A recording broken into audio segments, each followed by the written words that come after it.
നമസ്കാരം. US-ഇറാൻ സംഘർഷം ഉടൻ തന്നെ അവസാനിക്കുമെന്ന് അമേരിക്കൻ പ്രസിഡന്റ് ഡൊണാൾഡ് ട്രംപ് സൂചന നൽകിയതിനെ തുടർന്ന് ഇന്നത്തെ ട്രേഡിംഗ് സെഷനിൽ ഇന്ത്യൻ മാർക്കറ്റിൽ ഒരു റിക്കവറി വരികയും സെൻസെക്സും നിഫ്റ്റിയും പോസിറ്റീവ് ക്ലോസിംഗ് നൽകുകയും ചെയ്തു. സെൻസെക്സ് 0.82%, നിഫ്റ്റി 0.97%മാണ് ഇന്ന് ഉയർന്നത്. നിഫ്റ്റി 24,261 ക്ലോസിംഗ് നൽകി. മിഡ് ക്യാപ് സ്മോൾ ക്യാപ് ഇൻഡെക്സുകളും ഡീസൻറ്റ് പെർഫോമൻസ് കാഴ്ചവെച്ചു. Mid cap index 1.66%, small cap index 2% ഉയർന്നു. ഇന്ന് മാർക്കറ്റിൽ വന്ന റാലിക്ക് പിന്നിലെ ചില പ്രധാന കാരണങ്ങൾ മനസ്സിലാക്കാം. ഒന്നാമത്തേത്, US-ഇറാൻ വാർ ഉടൻ തന്നെ അവസാനിക്കുമെന്ന് അമേരിക്കൻ പ്രസിഡന്റ് നൽകിയ ഹിൻഡ് അല്ലെങ്കിൽ സൂചന. ഫെബ്രുവരി 28 ആരംഭിച്ച യുദ്ധം രണ്ടാമത്തെ ആഴ്ചയിലേക്ക് കടന്നിരിക്കുകയാണ്. ഇസ്രായേലിൻ്റെയും US-ൻ്റെയും കമ്പൈൻഡ് അറ്റാക്ക് ഇറാൻ്റെ നേവിയെയും എയർഫോഴ്സിലും സീരിയസ് ഡാമേജ് വരുത്തിയെന്നാണ് അമേരിക്കൻ പ്രസിഡന്റ് ഡൊണാൾഡ് ട്രംപ് അവകാശപ്പെടുന്നത്. അതോടൊപ്പം തന്നെ ക്രൂഡിൻ്റെ വില വളരെയധികം ഉയർന്നത് അമേരിക്കയിലും ഇൻഫ്ലേഷണറി പ്രഷറിന് പിന്നിലെ പ്രധാന കാരണമായി പ്രവർത്തിക്കുന്നുണ്ട്. ഈ ഫാക്റ്റുകളുടെ പശ്ചാത്തലത്തിലായിരിക്കാം അമേരിക്കൻ പ്രസിഡന്റ് ഡൊണാൾഡ് ട്രംപ് മുമ്പ് പ്രഖ്യാപിച്ചതുപോലെ തന്നെ യുദ്ധം 4 ആഴ്ച നീണ്ടു നിൽക്കില്ല, അതിനു മുൻപേ തന്നെ അവസാനിക്കും എന്നുള്ള സൂചന നൽകിയത്. അതിൻ്റെ ഇമ്പാക്റ്റ് ഇന്നത്തെ ട്രേഡിംഗ് സെഷനിൽ ഇന്ത്യൻ മാർക്കറ്റിൽ പ്രകടമാവുകയും ചെയ്തു. ഇന്ത്യൻ മാർക്കറ്റിൽ പ്രകടമായത് ക്രൂഡ് ഓയിലിൻ്റെ വിലയിൽ വന്നിരിക്കുന്ന ഷാർപ്പ് ഡിക്ലൈൻ മൂലമാണ്. ഇന്നത്തെ അവസാന അവറിൽ ക്രൂഡ് ഓയിലിൻ്റെ വില 9% ഇടിഞ്ഞ് $90 പെർ ബാരൽ എന്ന ലെവലിലേക്കെത്തി.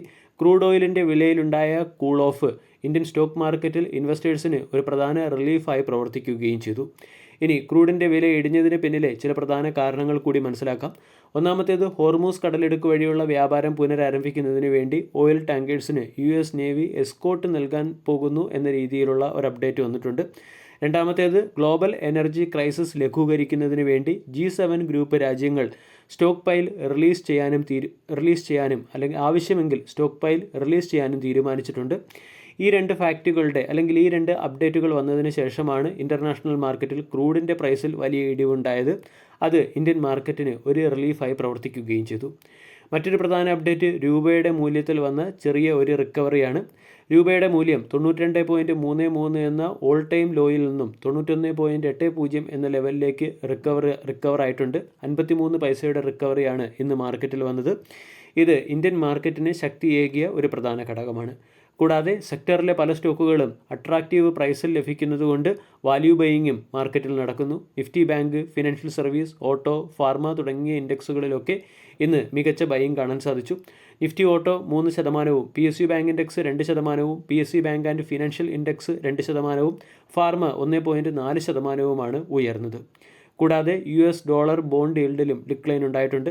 4.2%-ൽ നിന്നും 4%-ലേക്കാണ് അമേരിക്കയുടെ ബെഞ്ച്മാർക്കായ 10-year ബോണ്ട് ഈൽഡ് ഇടിഞ്ഞിരിക്കുന്നത്.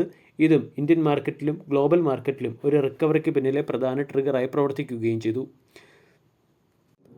ഇന്ത്യയിൽ നിർമ്മിക്കുന്ന ആപ്പിൾ ഐഫോണുകളുടെ എണ്ണത്തിൽ ഗണ്യമായ വർധനവ് വന്നതിനെ തുടർന്ന് ഇന്നത്തെ ട്രേഡിംഗ് സെഷനിൽ ആപ്പിൾ ഐഫോണുകളുടെ ഇന്ത്യൻ ഡിസ്ട്രിബ്യൂട്ടറും റീസെല്ലറുമായി പ്രവർത്തിക്കുന്ന റെഡിംഗ്ടൺ എന്ന സ്റ്റോക്കിൽ മികച്ച ബൈയിങ് മൊമെൻറ്റം വരികയും സ്റ്റോക്ക് 10% ഉയരുകയും ചെയ്തു.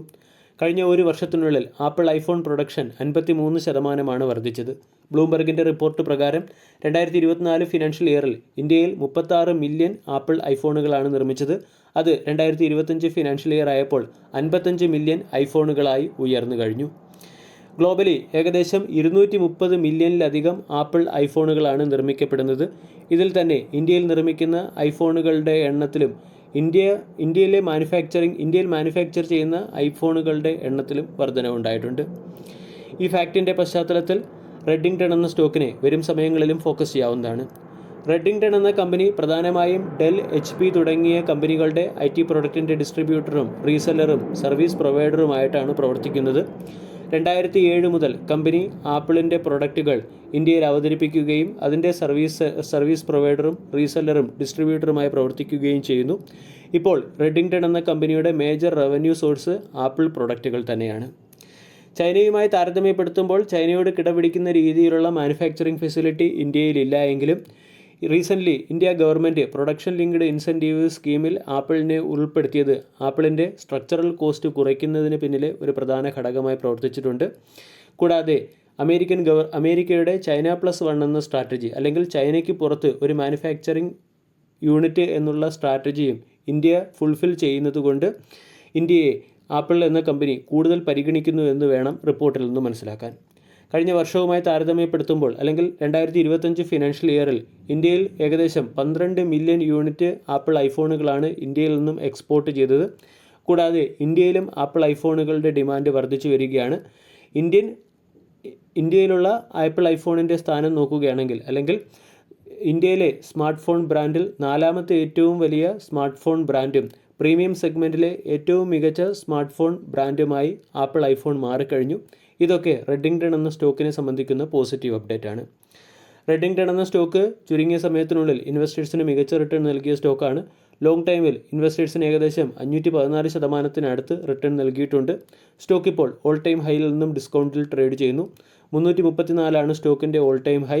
സ്റ്റോക്ക് 22% ഇടിഞ്ഞ് 259 ട്രേഡ് ചെയ്യുന്നുണ്ട്. IT സെഗ്മെൻറ്റ് ഇന്ന് 0.14% ഇടിഞ്ഞെങ്കിലും ഈ ഒരു പോസിറ്റീവ് ന്യൂസിൻ്റെ പശ്ചാത്തലത്തിൽ സ്റ്റോക്കിൽ ബൈയിങ് മൊമെൻറ്റം വന്നിട്ടുണ്ട്. Long time point of view സ്റ്റോക്കിനെ പരിഗണിക്കാവുന്നതാണ്. Short time point of view സ്റ്റോക്കിൽ വീക്ക് ട്രെൻഡാണ് ഇപ്പോൾ വർക്കൗട്ട് ആവുന്നത്. വീഡിയോ എല്ലാവർക്കും ഇഷ്ടമായി എന്ന് വിശ്വസിക്കുന്നു. താങ്ക്